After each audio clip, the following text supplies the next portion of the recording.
to Penfolds, everyone. Has anyone been here before? Yes. Yes. Oh, great. And is everyone local, interstate, international? International. Interstate. Yep. Local. Locals? Fantastic. We've got a mix. Has everyone had our wines before? Yeah, great. That's what we like to hear. So welcome to Magill Estate. So my name is Lily. I'll be guiding you through your experience this morning. So to give you a little bit of an outline, we'll first do a tour that will run for about an hour, and then we'll conclude with a tasting of 6 of some of our icon wines as well. Magill Estate is really what we like to call our spiritual home. It's where it all began for us. In 1844, we were founded by Dr. Christopher RAWSON Penfold and Mary Penfold. Now, beforehand, Christopher was actually studying to be a medical practitioner in the United Kingdom at Bartholomew's Cottage, and quickly became fascinated with the medicinal purposes of wines, in particular fortified wines. So he thought of a great business idea that he could start making medicinal tonics that he could start prescribing to his patients. Now, in the United Kingdom, of course, the land there wasn't really feasible for growing vines. Of course, they could head over to France, Italy, Spain, but there as well, they were already very established. There were a lot of laws in place to be able to grow vines of certain varieties. So, of course, they wanted to go on a little bit of an adventure out of the United Kingdom. And, of course, what was really the talk of the town at the time was South Australia, or Australia in general. So really, they packed up shop, took some vine cuttings that they had dipped in wax to preserve those vines, and set out for a new life in Australia. So himself, his wife Mary, his infant daughter Georgina, and their maid Ella set out on a trade ship called the Taglioni, where it was a 127-day voyage to Australia, to the land of really the unknown. Now, once they arrived, of course, this was 8 years after South Australia was first colonised in 1844.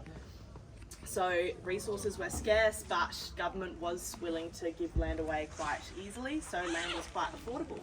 So they purchased Magill Estate, here where we are, for £1,200, but looked very different to what we have today.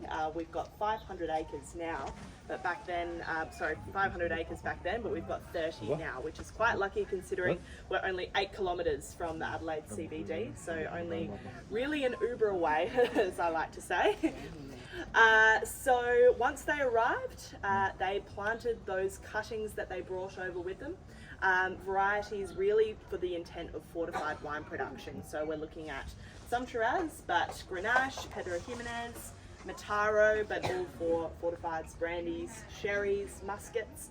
And they started to also build their home, the Grange Cottage, amongst the vines there. That is where they resided, and also where eventually Christopher would start seeing his patients, and he would establish a full-on medical practice there. Now it is named the Grange Cottage, which they named after Mary's ancestral home in the UK, to make her feel a little bit more welcome to a brand new country. But it also became the name for our flagship wine, Grange, 100 years later down the track. Now, as soon as the vines started to bear fruit, they started to make these medicinal tonics, and Christopher would take these samples into the Adelaide city and start handing them out to people, prescribing them medicine. But as you can imagine, these samples became quite popular, so patients would come here to Magill Estate. If they woke up with a sore throat, they would come knocking on the door of the Grange Cottage for some of Christopher's medicine. So these tonics were said to be quite rich in iron, but also have some antibacterial purposes from the alcohol content, of course. But well into the 60s, they quickly found that some patients didn't have anything wrong with them at all, and they just wanted a taste of those medicines. And actually, Christopher's doses that he would prescribe, you'd walk out with 3 doses that you would take a day, and these doses were said to be 250 millilitres. So by the end of the day, you've actually consumed a bottle of tawny. And then you wake up the next day and they've got a headache. So they come knocking back on the door of the Grange Cottage. So by the 60s, when they realised that it was more just for the product itself that they liked, this is where business really took off as a wine business. And by 1881, Penfolds was responsible for over a third of Australia's total wine production. So we were quite large scale even in those early days. But before we walk down, I will give you a bit of an outline of where we are. So we are at the base of the Adelaide foothills. So pretty much the Adelaide Hills, but not really. But we're only 8 kilometres from the Adelaide city. So if you were to go to any other wineries while you're here in South Australia, you would need to travel maybe half an hour to 2 hours if you're going to Clare. And we are really the closest working winery to a capital city in the Southern Hemisphere. So what we have here, we are lucky to really have today. But we are down to about the 30 acres in size. Vineyard-wise, we have 12 acres. Now the vines on the left, we replanted a few years ago, higher density, higher quality vine cuttings so that we could keep the quality of this site high. Now the vines on the right are actually 75 years old. And these were planted by our first chief winemaker, Max Schubert, in the 1930s with the intent of making the first vintage about wine. So they are 75 years old, old wines. All what we have here is Shiraz. We also have a small block behind us. But really high quality site we have here, so we're lucky to have what we have. But we will take a little walk down to the cottage. If you'd like to follow me, feel free to start walking. I'll catch up 1 second. Jalan.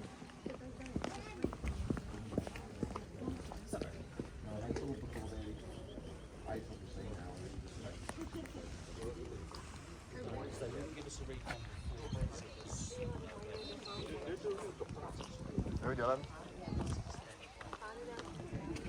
Dijemur jadi sehat.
a really late year like this year was. But as soon as the fruit's all harvested, it's processed at the Magill Estate Winery at the top there, which we'll also go and have a look at.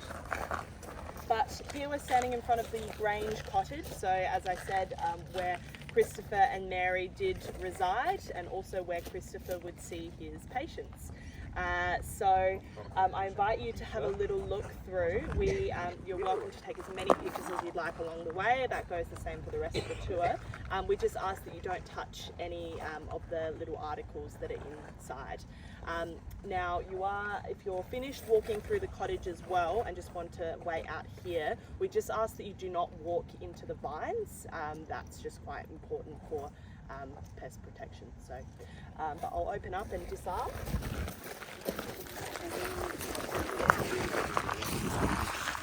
Ya boleh pegang-pegang katanya.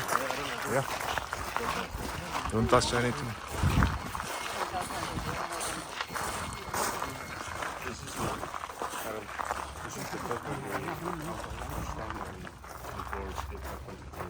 Before this, the doctor. What again? Before this, the doctor from England.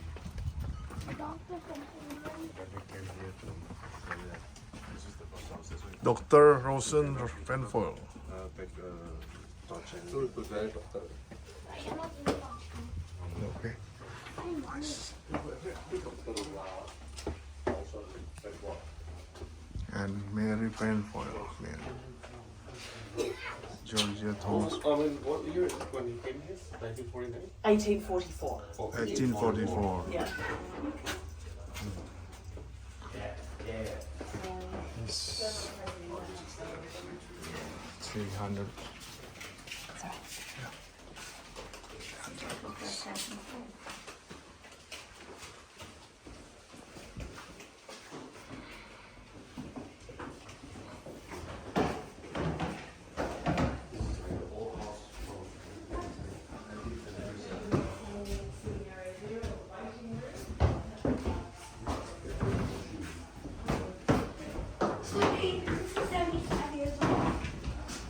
I'll just move it.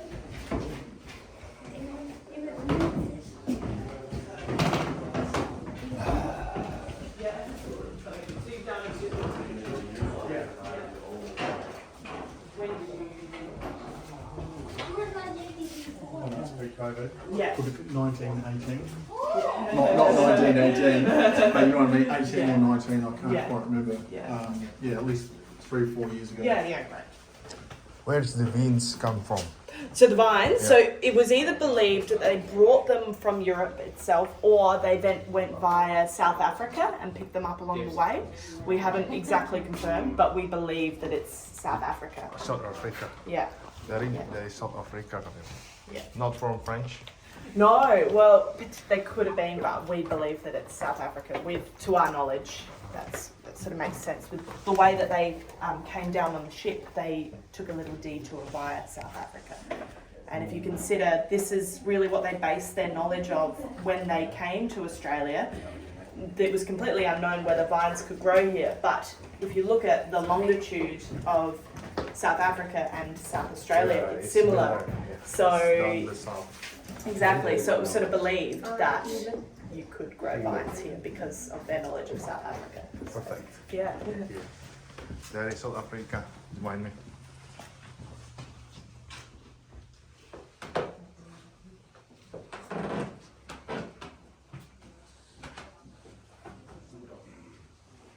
Yes, so yeah, it would either be from Mary and Christopher themselves or descendants from that. So Zaman dulu ya begini gitu ya, nggak ada cuci muka doang.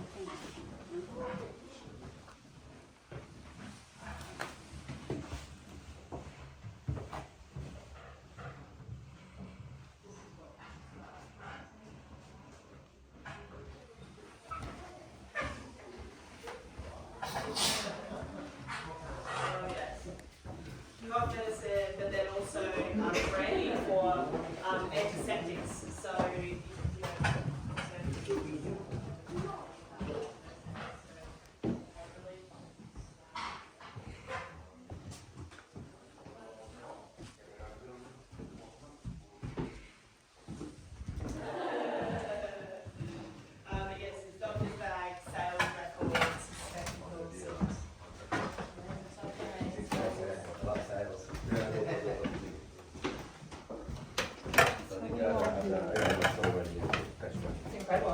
Ini tempat apa? Yes. Ini yang konsultan, ruang konsultan. Oh, konsultan dokter. Tuh tadi dia kasih coba kalau lu mau cium obatnya yang dia bikin. This is the original one? Yes. Yeah. Oh. So these ones are dated 1896 when it became more about sales as opposed to seeing patients. But yes, all original.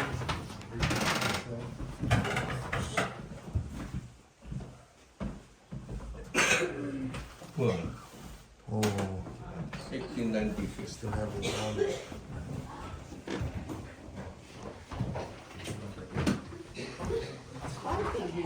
Yes, it was. And I mean, as a doctor, you can imagine he came over with quite a bit of money. And you do notice the way that they built it, it is quite cooler in here. So yeah, it's built into the hillside. They have quite thick walls. So the doctor come from UK? Yes, yeah, from London. Okay, Yeah. London. Yeah. So he shipped everything. Yeah, he brought everything I along brought with everything him. Yeah. here and bought these lands Yes, yeah, cheaply, right? Okay. yeah. £1,200, so that's about 400,000 Australian dollars today. So small fortune. Beautiful, beautiful historical building. Wow. Okay.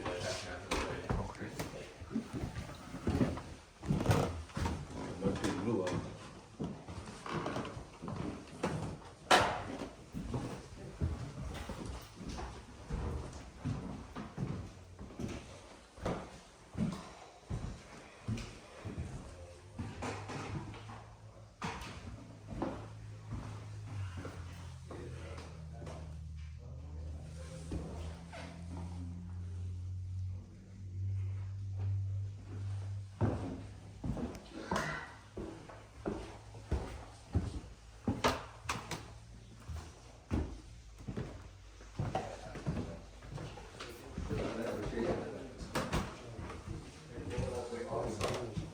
They don't have place Pardon me, sorry? Oh, outhouse, so they do that outside. It's like a little house that's where they would go. At the back, Yeah, yeah. but we didn't go there. Yeah. Now have we got everyone? Yeah. Alright. Oh, it's up. Oh.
Production will stop completely.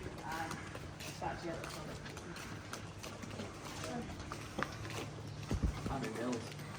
I don't know what they actually sold it for then, but yeah, we get it for you.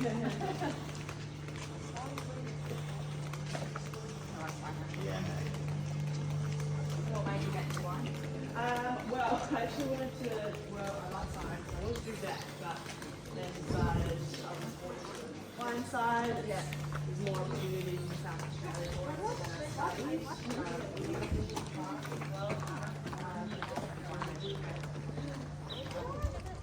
Yeah, South Australia is sort of forced to grow up around it. Yeah. So, yeah, it's great industry. What is this? But here we have quite a lot of old buildings. So this was a fully operational site. As I said, 1881, we were responsible for a third of Australia's total wine production. We were self-sufficient on power, which is where we have our boiler room here. But mainly the production around this time was centered around fortifieds, brandies, sherries, some table wines as well, but the concept of cellaring those wines hadn't really occurred in those days. But in the 50s and 60s, this all changed when we saw a little bit more of a demand for table wine as soon as a lot of migrants started coming from Europe post the Second World War, and this is where we saw the demand for table wines to increase, so red wines and white wines. But yeah, around that time, it was a lot about brandies, fortified sherries, muskets. So this is where, in our still house here, the room with the big green door, that's where we did produce a lot of our brandy, and it was cellared here in the spirit bond. So this is where we stored a lot of our barrels. But brandy in the early 1900s actually took quite a big downturn early on, with a lot of taxes implemented on brandy. So we did get quite a frequent visitor from a taxman who came religiously, checking samples, making sure we were in line with regulations. So we actually built him his very own office, and that's the excise office there. So he didn't work for us, but we thought it would be rude not to. But the big green door there was our still house. It was also our old cellar door about 10 years ago. So we did a swap. Now we get the nice view with those beautiful autumn sunsets, and the offices are tucked way back here. But yeah, so all these buildings still standing as they were, late 1800s to early 1900s. And then we also have, most notably, our Magill Estate winery. So we will go in and have a little look, but it is quite old school. It's 120 years in operation, and it is less than 1% of our total production today. But we still do make Dulu wine. dia brandy dulu, sekarang ke As I table was wine. saying, business in Itu that, brandy di sini. late dia bikin 1800, brandy. early Dulu. 1900 period was skyrocketing, and we actually did need to expand our site to be able to accommodate for all that fruit coming in. So in 1913, we actually founded the Barossa winery site in Europa, and that is now where 99% of our production is done today. But it was founded in 1913.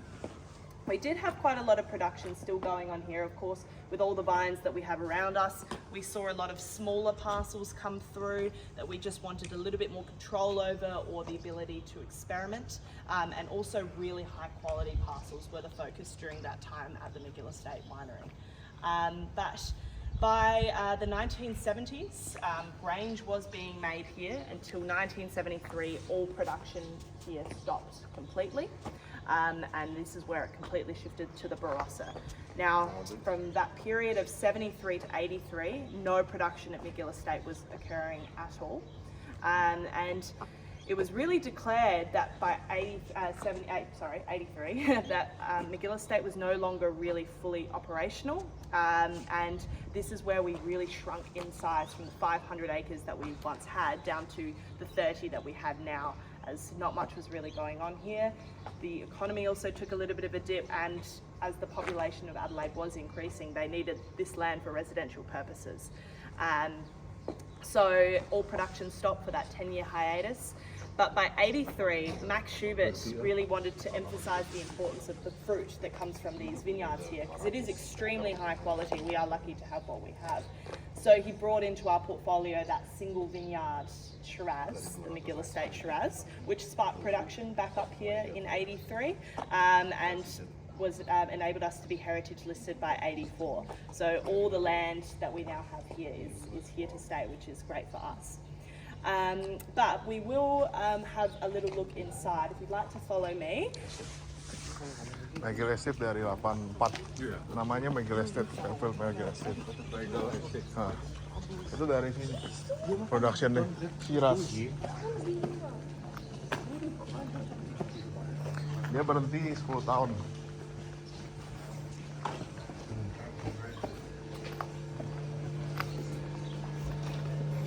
Okay, oh. Whoa.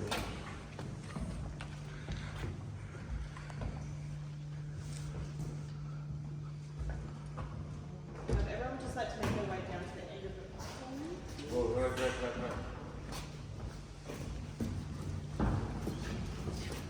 Do you still use this for production? Yes. Yep. So, Dulu Sekarang masih. masih yang ada. Masa? Masih. Ini mobil kuno nih. Iya. Nah.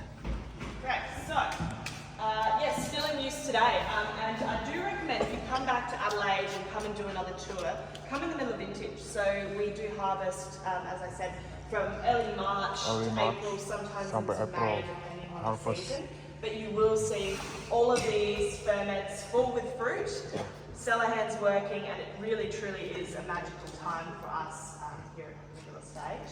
But yeah, Maret so sampai quite April, old school, as harvest you can dipakai see, semua. and it is the reason why it is less than 1% of our total production. So in the Barossa Valley, for example, you'll see stainless steel tanks, are really quite a big site. A lot of systems that we use for refrigeration, it's all automated and much more efficient than what we have here. Everything here is done by hand.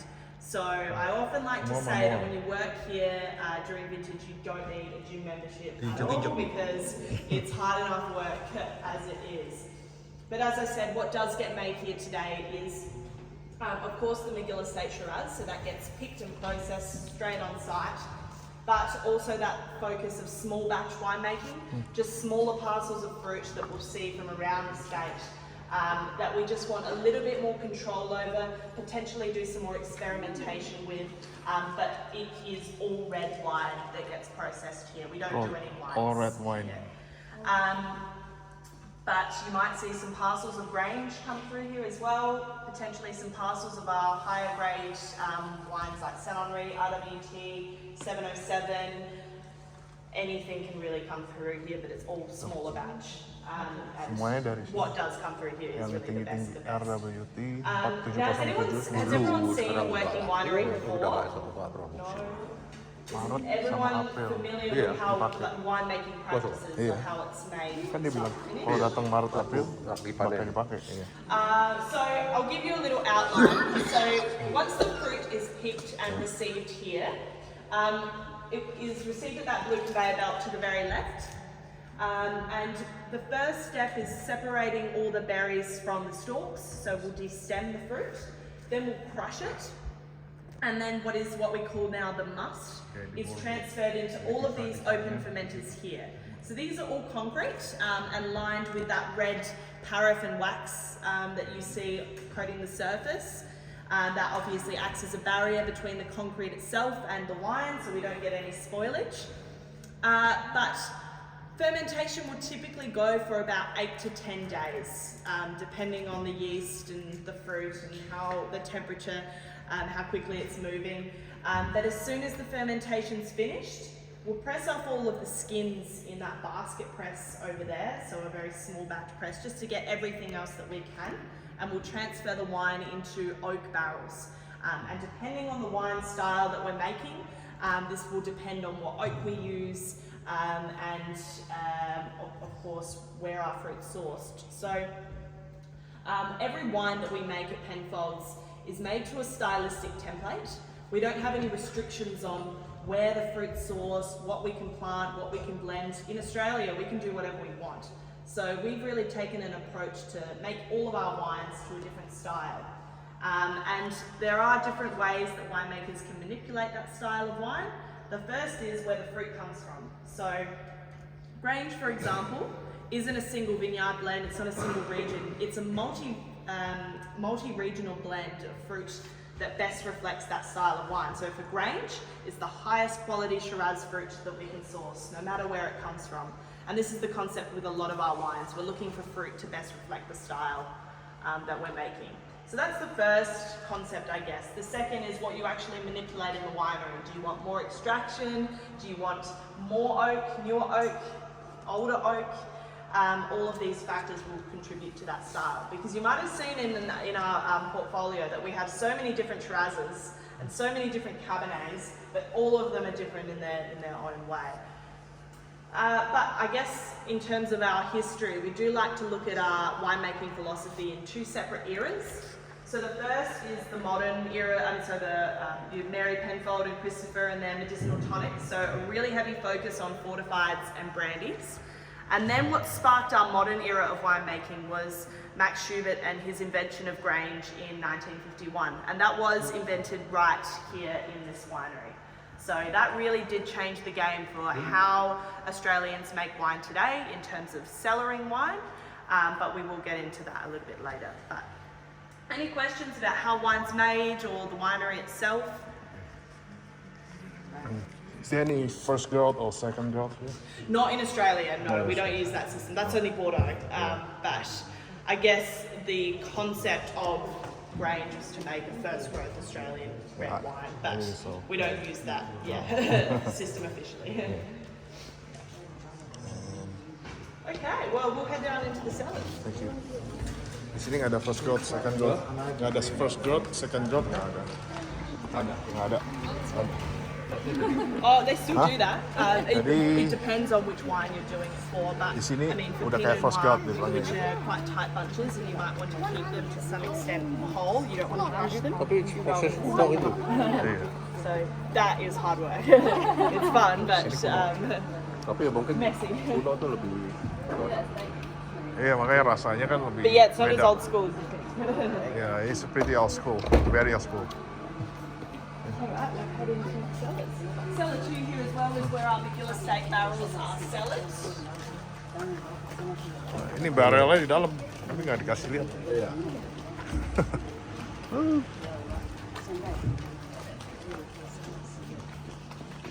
Magill estate.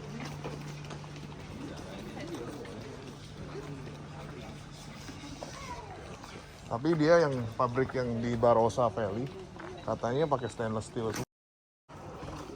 Dia bilang, iya, tadi dibilang gitu.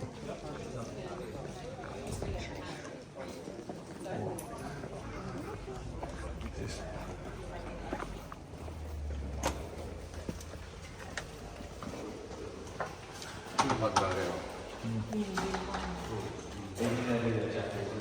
So the photographs here really do show you the making of wine, and this in particular is the making of Grange in very aesthetic photographs. So of course we're starting with the fruit itself, and Grange is predominantly Shiraz.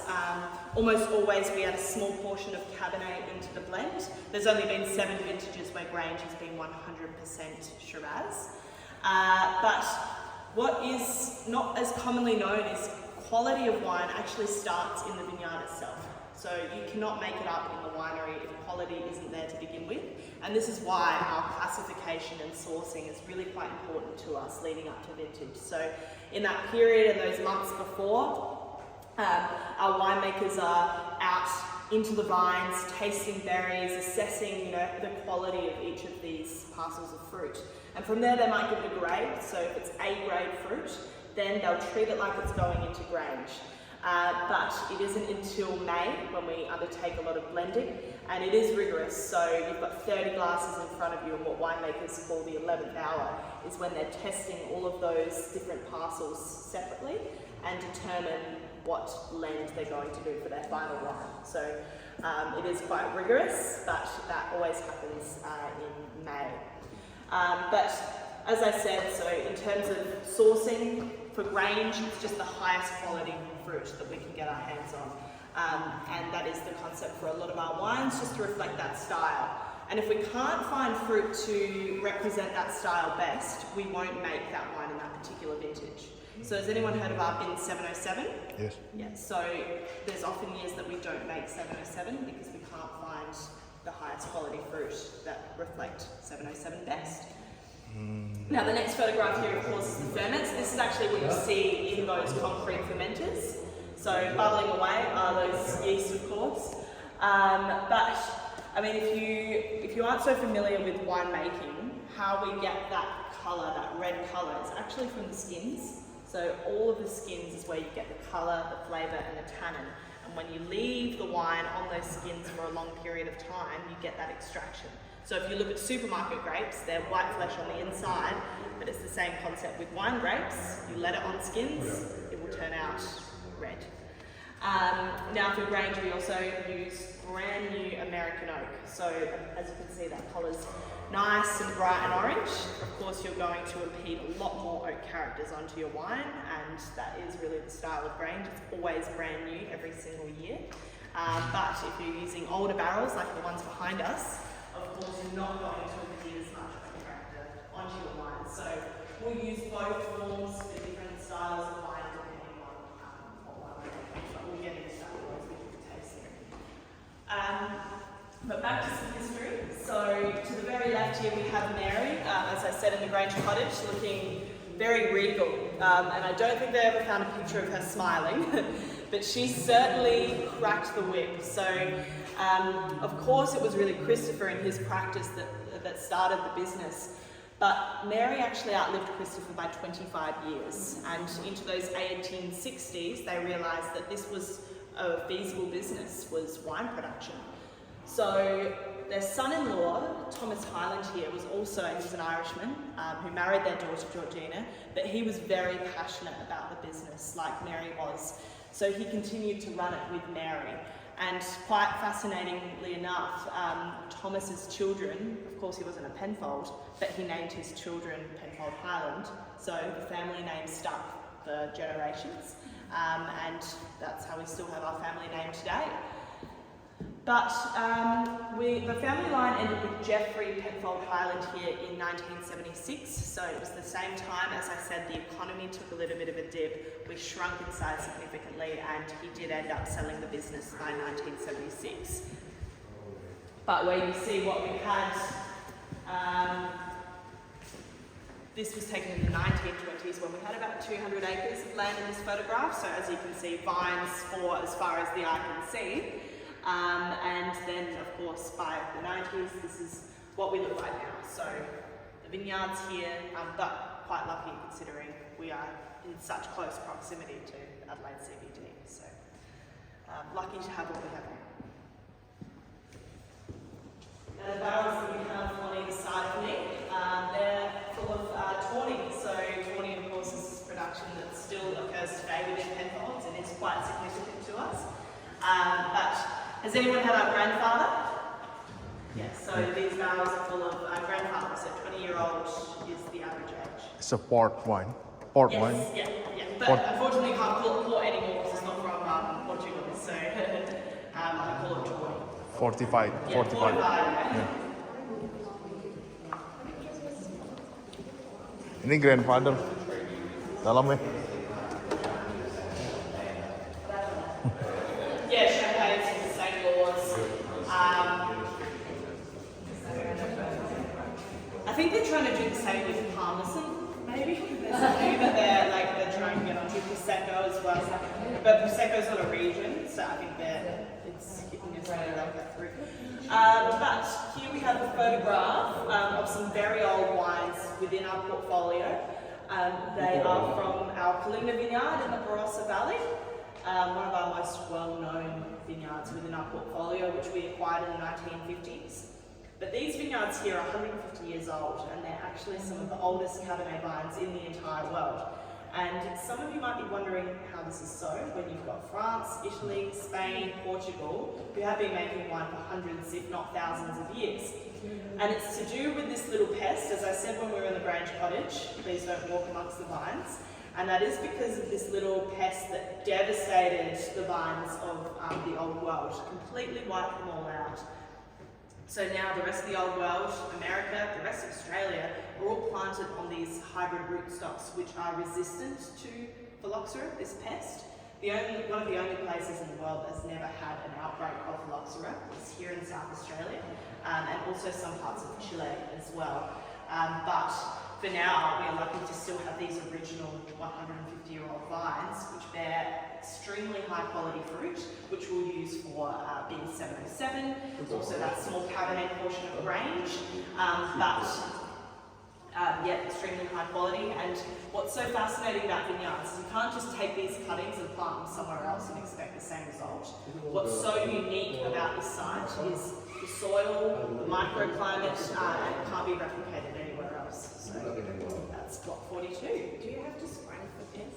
Yes, we do, but phylloxera can't be killed, unfortunately. It's, once you've got it, you've got it. It's like a little louse, and yeah, it's pain. And you don't know you've got it until a few years down the track.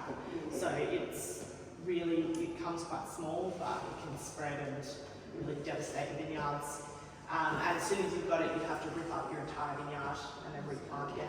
So yeah, it's not great for vines, of course. Strangles them with their root systems.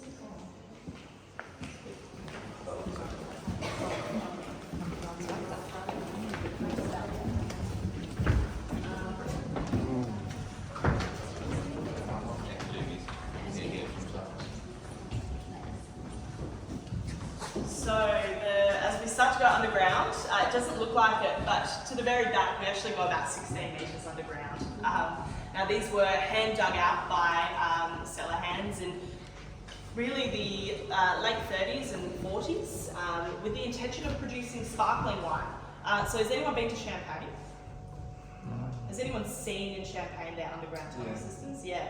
So we've tried to replicate that here, especially when you see we get to the underground drives, but the tunnels in Champagne will span for kilometres underground. It's amazing. But this is, of course, as we're underground, it's perfect conditions for cellaring wine. So you'll immediately notice in here it does get a little bit cooler, and that is perfect conditions for storing barrels, which we still do today down here. But in 2015, we undertook a little bit of a renovation project to really showcase this cellar to the public. So these barrels are empty, but they are what we'll use for our Saint Henri. Has anyone had our Saint Henri before? It's a wine that you'll be trying today, but one of our most well-known wines within our portfolio, my personal favourite. But as you can see, it is a different concept to Grange, where Grange we're using smaller, brand new American oak barrels, but with Saint Henri, they're very old, they're very large, and they're French. So the idea with the Saint Henri is not to impede too much oak character onto the wine. It's all about letting the fruit showcase what it does. But now, yes, of course, these barrels are empty, everything's really more for show, but we do host a lot of events down here, so anything from weddings, 50th, 60th, I've seen a first birthday down here before, so really anything for us. Yeah, absolutely. So follow me, we'll head down to the cellars.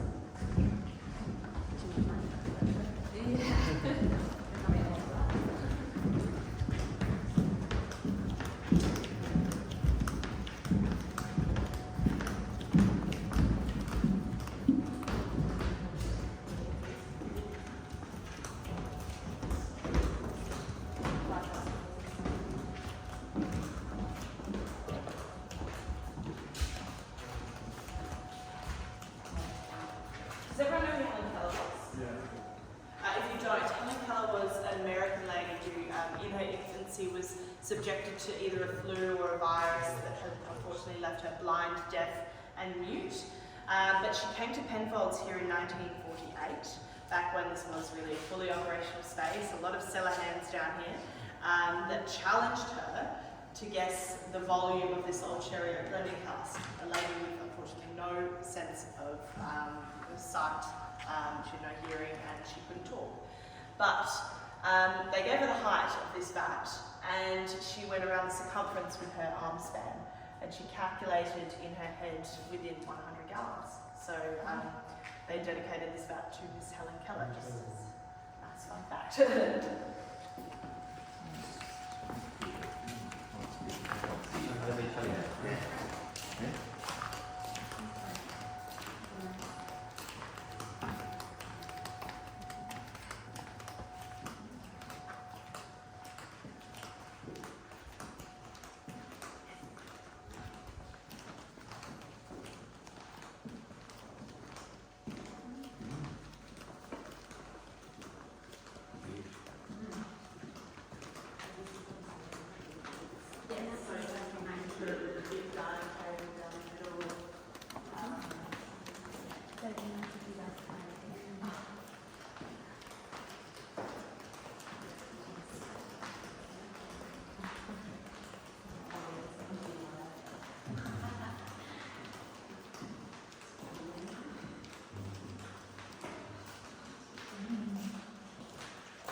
the intention of sparkling wine production.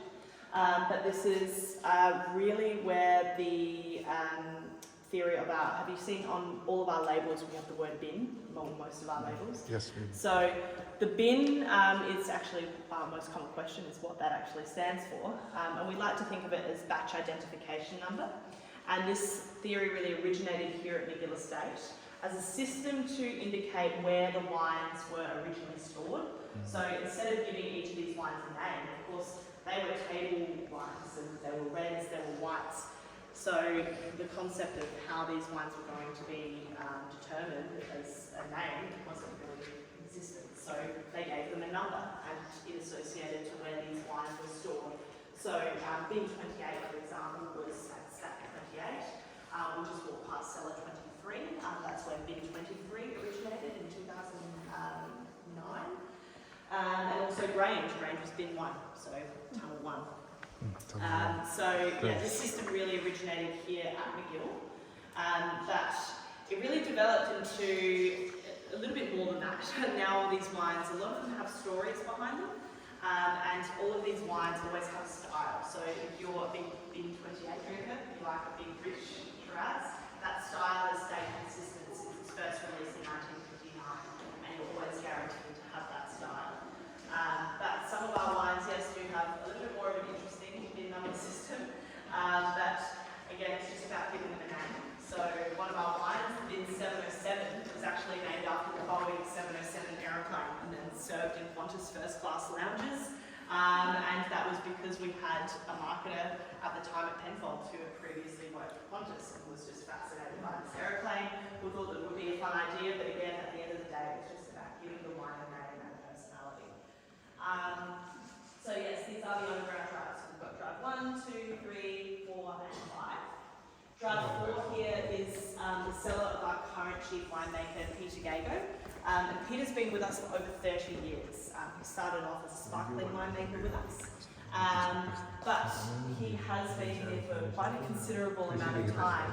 And this really does go to show where Penfolds' consistency is. Across these 75 years, we've only had 4 chief winemakers in our time. So that started with Max Schubert, Don Ditter, John Duval, and now Peter. So that has meant our house style has really stayed consistent. But we'll head into tunnel 3, our Grange Magnum tunnel. My first look over.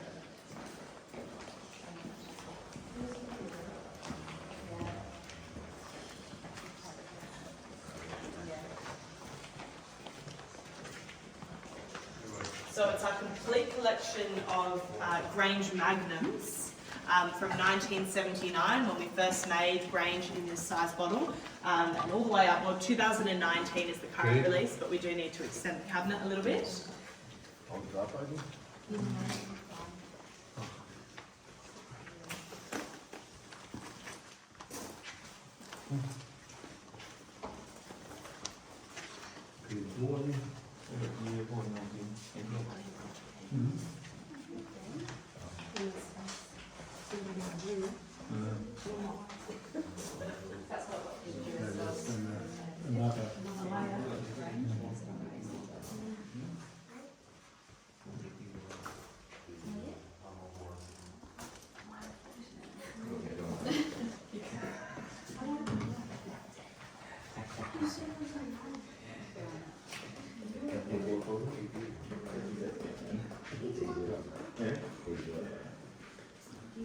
So Grange was first made in 1951 as an experiment by our first chief winemaker, Max Schubert.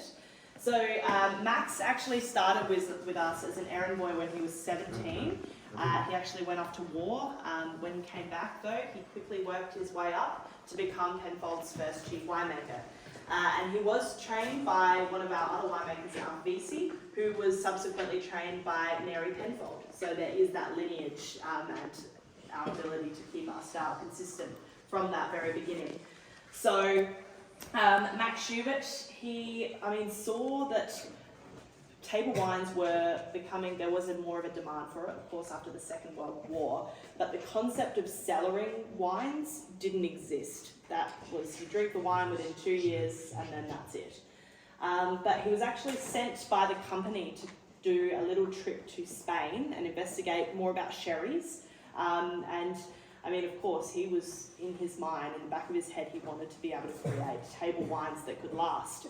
So he took a little side trip and a little detour to Bordeaux, where he took a translator with him. He travelled the region. He was testing samples out of barrels, older examples of these vintages, and really seeing how Bordeaux had been able to make these red table wines that could last even 20 or so years. So he wanted to implement that in South Australia. So when he came back to Australia with the vines, of course, at Magill Estate, along with some local vineyards from Morphett Vale, he created the first vintage of Grange.